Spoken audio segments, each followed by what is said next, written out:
Hello everyone, welcome back to my YouTube channel. आज मैं आपसे बात करने वाली हूँ कि जो बिगनर्स है लॉ ऑफ अट्रैक्शन, जो अपने लाइफ में अप्लाई करते और जो भी अप्लाई नहीं करते, उन्हीं के लिए ये वीडियो है।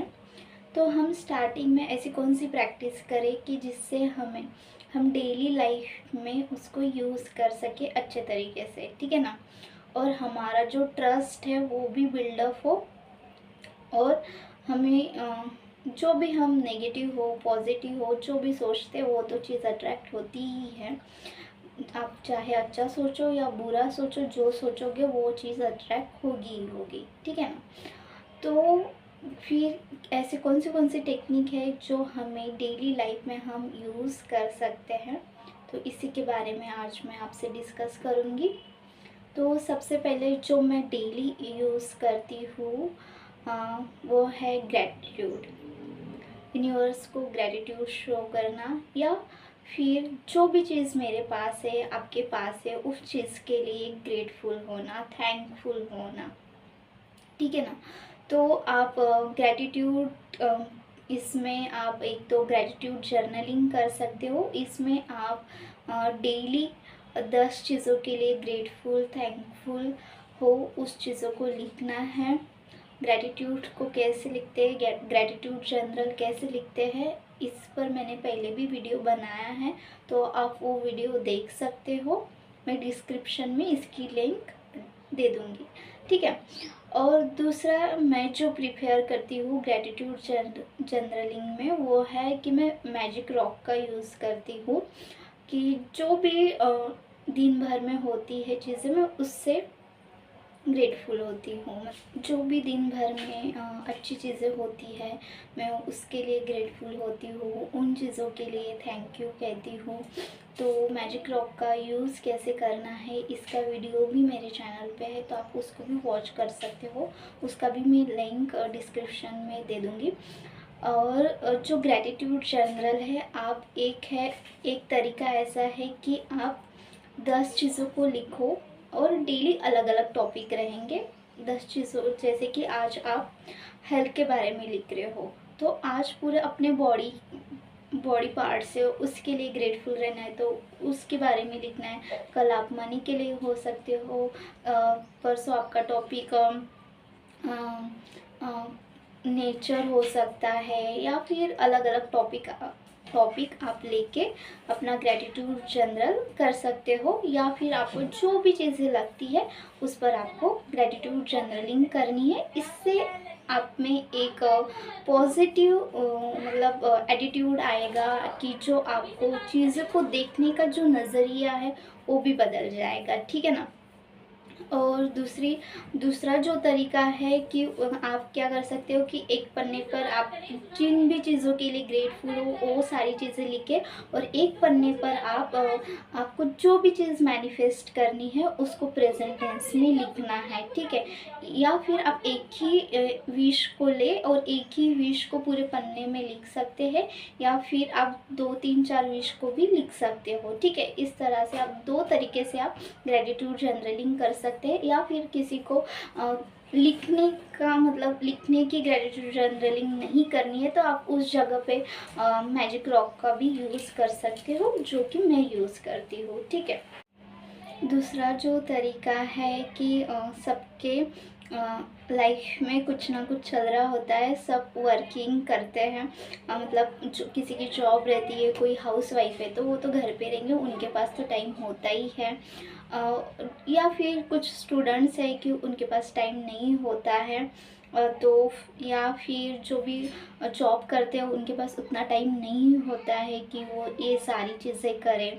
तो आप सिंपली जो भी फुल मून होते हैं, न्यू मून होता है, उस दिन कर सकते हो। या फिर अगर आपको डेली करना है तो आप एक है कि सेल्फ लव की प्रैक्टिस करें।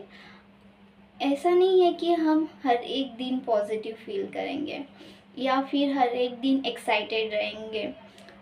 कुछ दिन हम अच्छा हैप्पी रहते हैं, कुछ दिन अच्छा चल रहा होता है, सब कुछ हर एक चीज़ अच्छी होती है, फिर भी हमारा मूड उतना एक्साइटेड नहीं होता है। तो जस्ट एक्सेप्ट इट कि हाँ, सब कुछ ठीक चल रहा है, सब कुछ सही है, बट मुझे उतना एक्साइटेड नहीं लग रहा है।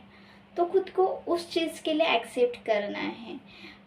या फिर कई कई बार होता है कि हमें छोटी छोटी छोटी बात पर गुस्सा आता है कि अगर हमारे हिसाब से काम नहीं हो रहा है, जैसा हम चाह रहे हैं उस तरह से हमारी स्पीड नहीं है काम में, या फिर हमें जिस तरह से किसी चीज़ को करना है तो उस तरह से वो चीज़ नहीं हो रही है, तो फिर हमारा जो माइंड है वो थोड़ा डिस्टर्ब हो जाता है। तो इट्स ओके ना कि नहीं, जिस तरह से काम चाहिए उस तरह से नहीं हो रहा है, बट कुछ तो हम काम कर रहे हैं, तो एक्सेप्ट इट, उस चीज़ को एक्सेप्ट करना है, ठीक है। सेल्फ लव में ये सारी चीज़ें भी आती है।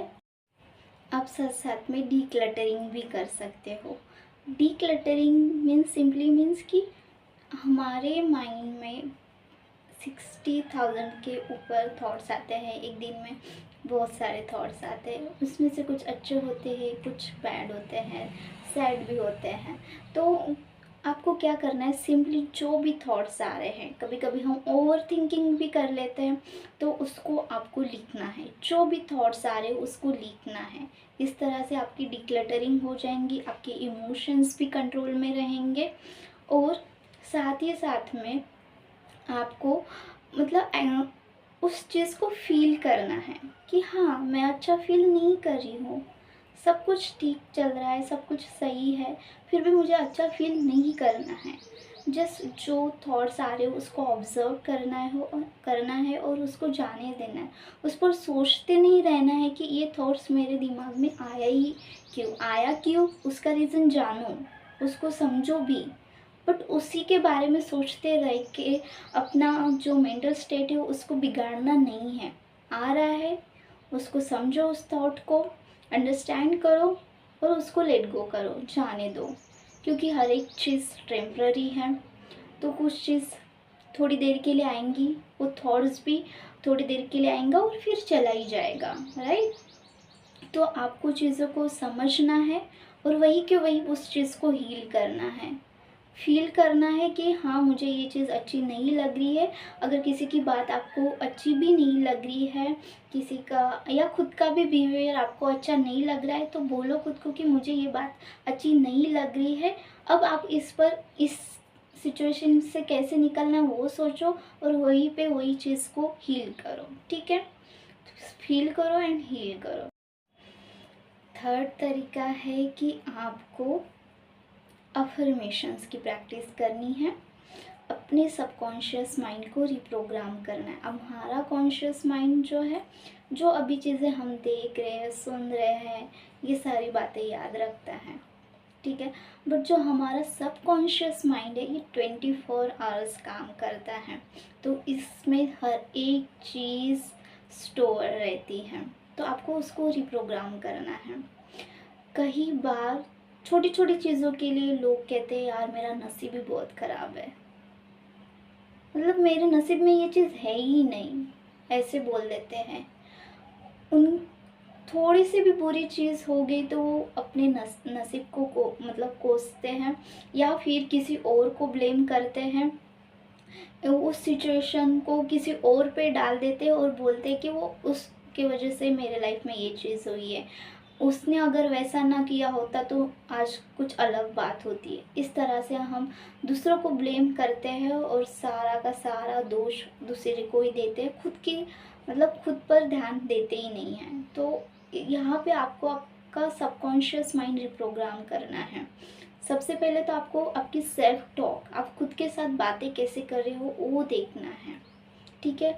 अगर आप नेगेटिव सोच रहे हो तो उसको उस सेंटेंस को फिर आपको पॉजिटिव में कन्वर्ट करना है। तो आप खुद के साथ बातें कैसे कर रहे हो ये ज़्यादा इम्पोर्टेंस रखता है, ठीक है। सेकंड चीज़ है कि आपको 10 की अफर्मेशन चैलेंज ले लो, या फिर कोई भी अफर्मेशन चैलेंज ले लो, और उसको आपको पूरा करना है आपके सबकॉन्शियस माइंड को रिप्रोग्राम करने के लिए, ठीक है। तो सिंपली अगर मैं पूरा वीडियो को एक साथ में बताऊँ, तो सबसे पहले आपको ग्रैटिट्यूड जर्नलिंग की प्रैक्टिस करनी है। सेकंड है कि आपको डिक्लटर करने हैं अपने थॉट्स, इमोशंस को और अपनी मेंटल हेल्थ को। फिज़िकल हेल्थ के लिए तो आप जो भी एक्सरसाइज है, डाइट है, वो सब कुछ सारी चीज़ें लें, और मेंटल हेल्थ के लिए थोड़ा ब्रीदिंग वर्क एंड डिक्लटरिंग करें। थर्ड कि अपनी सेल्फ टॉक को सुधारें। आप जो भी सेल्फ टॉक करते हो उसका असर आपके लाइफ पर होता है, तो आपको आपकी सेल्फ टॉक को सुधारना है। और फोर्थ इज कि आपको अपने सबकॉन्शियस माइंड को रिप्रोग्राम करने के लिए आप अफर्मेशंस की प्रैक्टिस करो, या तो फिर आप एक दिन में एक ही अफर्मेशन को 108 टाइम्स रिपीट करो, या फिर आप उसको 10 के चैलेंज लेके 10 10 के अफर्मेशन का चैलेंज लो, और 10 दिन में अपने सबकॉन्शियस माइंड को रिप्रोग्राम करके आप जो भी चीज़ चाहते हो उसको अट्रैक्ट करो। ठीक है, तो ये रहा एक लॉ ऑफ अट्रैक्शन जो बिगनिंग में हम मतलब प्रैक्टिस कर सकते हैं। अगर आपको मेरी वीडियो अच्छी लगे और जो आप इस प्रैक्टिस को करते हैं और आपके जो भी फीडबैक्स रहते हैं, आप वो मुझे कमेंट करके बता सकते हो। और मेरी वीडियो को लाइक करें, मेरे चैनल को सब्सक्राइब करें। And thank you so much for watching my all videos. Thank you so much, love you all. मिलते हैं नेक्स्ट वीडियो में। Thank you so much.